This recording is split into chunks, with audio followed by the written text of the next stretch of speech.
So hey everyone, welcome back to my YouTube channel dream education. तो कैसे हो आप लोग? आई होप अच्छे होंगे। तो आज हम पढ़ने वाले हैं सिविक्स चैप्टर 1 क्लास 6 विविधता की समझ। तो इस चैप्टर में हम लोग पढ़ेंगे कि हमारे चारों तरफ कितनी सारी विविधताएं हैं। तो जैसे ही आप अपने बुक को खोलोगे, वहाँ पे 3 ड्राइंग्स आपके सामने होगी, स्क्रीन पर दिखाई जा रही है। वो उस ड्राइंग को 3 बच्चों ने बनाया है, 3 अलग अलग बच्चों ने बनाया है। तो कहा गया है कि आप भी एक ड्राइंग बनाओ ह्यूमन बीइंग्स की।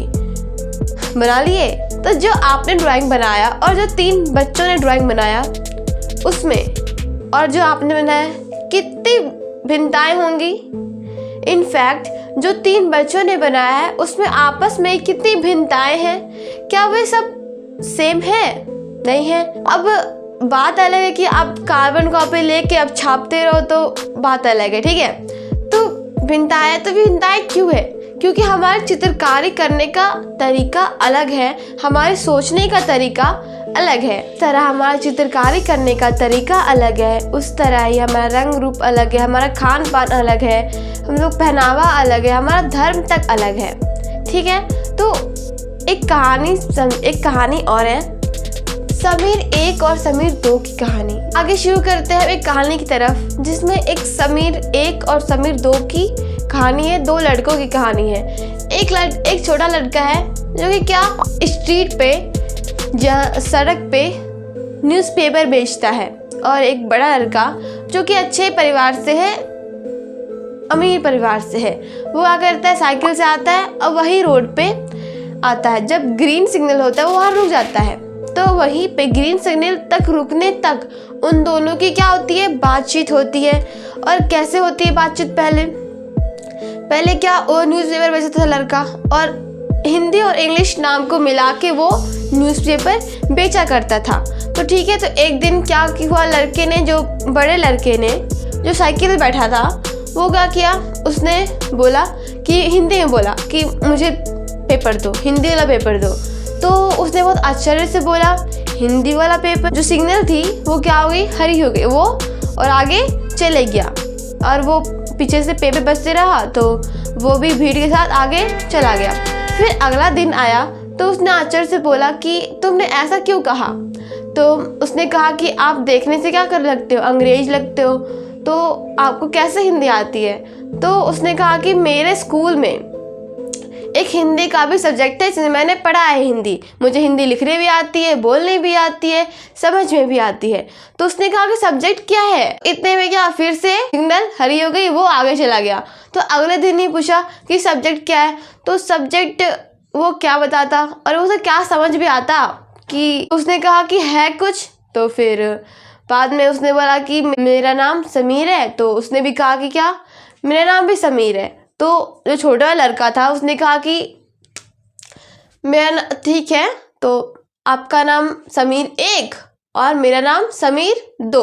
तो उसने भी कहा कि ठीक है, पर तुम्हें पता है कि समीर किसका नाम है? समीर हनुमान जी के पिता का नाम है, पवन पुत्र, जिन्हें हनुमान जी को इसलिए पवन पुत्र भी कहा जाता है। तो अगले दिन बहुत मायूस था समीर 2। क्यों था? क्योंकि मेरठ में क्या, सांप्रदायिक दंगे हो गए, वहाँ उसकी माँ रहती थी। तो और क्यों हुआ? और उसने बताया कि मैं हिंदू समीर नहीं, मैं एक मुस्लिम समीर हूँ। तो ये भिन्नताएं थी, तब पर भी क्या, उनमें दोस्ती हुई। समीर 1 में और समीर 2 में कितनी भिन्नताएं थी। समीर 1 जहाँ बहुत अच्छे परिवार से था, खुश परिवार से था, उसके पास सारी सुख सुविधाएं थी, जो समीर 2 के पास वो सब कुछ नहीं थी। समीर 1 स्कूल जाता था, समीर 2 स्कूल भी नहीं जाता था। समीर 1 को हिंदी, इंग्लिश और अन्य भाषा भी आती थी, समीर 2 को बस एक भाषा हिंदी ही आती थी। तो इसमें क्या बहुत सारी भिन्नताएं थी, तब भी क्या इनमें दोस्ती हुई थी। अब चलते हैं हमारे हर बार की तरह इंट्रोडक्शन पे कि इस चैप्टर में आखिर हम लोग क्या क्या पढ़ने वाले हैं। हम लोग सबसे पहला टॉपिक है हमारा, विविधता हमारे जीवन को कैसे समृद्ध करती है। भारत में विविधता, हमारे विविधता को कैसे समझे। इस 2 एग्जाम्पल समझेंगे, लद्दाख और केरल से विविधता में एकता। तो इसी टॉपिक पे हमारा सारा चैप्टर है। तो चलते हैं हमारे फर्स्ट टॉपिक पे, विविधता हमारे जीवन को कैसे समृद्ध करती है। क्या आपको कहानियाँ सुनना पसंद है? शायद आपको कहानियाँ लिखना भी पसंद होगा। तो जानवरों, रानियों, साहसी घटनाओं या भूतों की कहानियाँ सुनना सभी को पसंद होती है। तो क्या आपको पता है कि ये कहानियाँ कैसे लिखी जाती हैं? तो लिखी जाती है किताबों, वास्तविक जीवन और कल्पना से प्रेरणा लेकर। कुछ किताबें होती है, कुछ वास्तविक जीवन से की घटनाएं होती है जिससे प्रेरणा लेकर कहानियाँ लिखी जाती है। जब कुछ लोग होते हैं जो जंगल में जानवरों के नज़दीक रहकर कहानियाँ लिखते हैं। कुछ होते राजा और रानी के वृत्तांत के आधार पर प्यार और सम्मान के किस्से लिखते हैं। मान लो कि जो लोग कहानियाँ लिखते हैं उन्हें आप ऐसी जगह रख दो कि जहाँ केवल 2 रंग के कपड़े लोग ही पहनते हो, जहाँ केवल एक ही तरह के खाना खाते हो, एक ही तरह का गेम खेलते हो, एक ही तरह का सब कुछ करते हो, तो वहाँ पे वो कहानी लिखने वाला क्या ही कहानी लिख पाएगा? जब तक कि उसे विविधताएं नहीं मिलेगी, जब तक उसे कुछ नया कैसे सीख पाएगा और कैसे वो कहानी लिख सकता है? इस तरह हमारे जीवन में विविधता कुछ नया प्रदान करती है, हमें कुछ सीखने के प्रदान करती है, कुछ रोचक हमारे विविधता हमारे जीने के लिए पर्यावरण बनाती है। नहीं तो ऐसा क्या बोरिंग हो जाए? सोचो कि कितना बोरिंग होगा जब मैंने बताया कि एक ही 2 रंग के कपड़े पहनते हो, एक तरह का खाना खाते हो, कितना बोरिंग होगा ये दुनिया में विविधता। भारत विविधताओं वाला देश है जहाँ अनेक धर्म के लोग रहते हैं, जहाँ अनेक अलग अलग वो त्यौहार मनाते हैं, अलग अलग भाषाएं बोलते हैं, अलग अलग खाना खाते हैं, उनका अलग अलग पहनावा है, अपना अलग पहनावा है, अपनी अलग संस्कृति भी है। पर गहराई से सोचा जाए तो वास्तव में क्या वो बस एक ही तरह कार्य कर रहे होते हैं। जैसे कि भाषा बोल रहे होते पर क्या कर रहे होते? एक दूसरे कम्युनिकेट ही तो कर रहे होते, खाना खा रहे होते।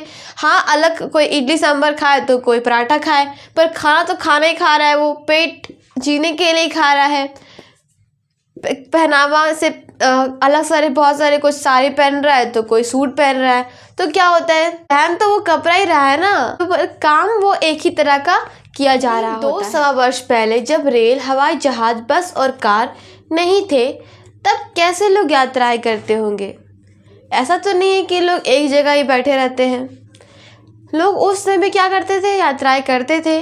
पानी के जहाज से, घोड़ों या ऊंट पर बैठकर या पैदल चलकर यात्राएं करते थे। यात्राएं क्यों करते थे? अक्सर ये यात्राएं खेती और बसने के लिए, नई ज़मीन की तलाश में या फिर व्यापार के लिए की जाती थी। तो ये सब कारण आज भी हैं कि लोग पलायन करते हैं। फिर एक कारण यह भी है कि क्या सूखे और अकाल की तलाश में करते थे। सूखा पड़ गया, पानी तो चाहिए ही, अकाल पड़ गया, खाना तो चाहिए ही, तो क्या करना है? एक जगह से दूसरी जगह जाना है कि ताकि हमें वो सारे बेसिक नीड्स मिल सके। लोग जब नई जगह में बसना शुरू करते थे तो उनके रहन सहन में थोड़ा बदलाव आ जाता था। कैसे? वे लोग कहीं नई जगह में गए तो जो वहाँ पे नई चीज़ें हैं वो अब कुछ अपना लेते थे। अब कुछ पुराने ढर्रे से जीते थे, जो पुराना चल रहा है उसी को चलाते थे। इस तरह उनकी भाषा, भोजन, संगीत, धर्म आदि में नए और पुराने का मिश्रण होता रहता है। इस तरह उनकी संस्कृति और नई जगह की संस्कृति में मिश्रण होता है और एक मिश्रित संस्कृति, नई संस्कृति उभरती है। एक मिश्रित यानी मिली-जुली संस्कृति उभरती है। लोग अलग अलग तरह की भौगोलिक स्थितियों से किस प्रकार सामंजस्य बिठाते हैं, उससे भी विविधता उत्पन्न होती है। वो कैसे? जैसे कि समुद्र के पास रहने में और पहाड़ी इलाकों में रहने में क्या बहुत फ़र्क होता है। सिर्फ खाने पीने में नहीं, बहुत कुछ में। उनका पहनावा भी अलग होता है। जैसे कि जो समुद्र के पास रहेंगे वहाँ तो गर्मी रहेगी तो वो हल्का फुल्का पहनेंगे, पर जो पहाड़ी इलाकों में रहेगी वो क्या, उनका टेम्परेचर बहुत माइनस पर रहेगा, ठंड रहेगी, तो क्या वो शाल पहनेंगे, वो स्वेटर सब पहनेंगे, ठीक है। और उन्हें खाना पीने का तरीका भी बहुत अलग होगा, यहाँ तक कि उन्हें काम करने का भी तरीका अलग होगा। तो इसे ही बहुत अच्छे से डीप में पढ़ने के लिए हमें 2 एग्जाम्पल लेंगे, केरल और लद्दाख का। तो ये हमारा आएगा पार्ट 2 के वीडियो में। तब तक के लिए वेट फॉर पार्ट 2। जय हिंद, जय भारत।